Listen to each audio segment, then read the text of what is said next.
آنکھ پھوڑنے پر دید کا حکم۔ اسما سے مروی ہے کہ ایک شخص نبی کریم صلی اللہ علیہ وسلم کی خدمت میں حاضر ہوا اور اس کی آنکھ ضائع ہو چکی تھی۔ نبی کریم صلی اللہ علیہ وسلم نے دریافت کیا، تجھے کس نے مارا ہے؟ اس نے عرض کیا، فلاں شخص نے میری ایک آنکھ ضائع کر دی ہے۔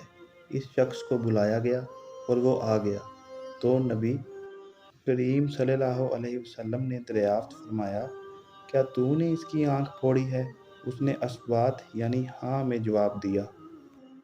نبی کریم صلی اللہ علیہ وسلم نے اس کو دید ادا کرنے کا حکم دیا۔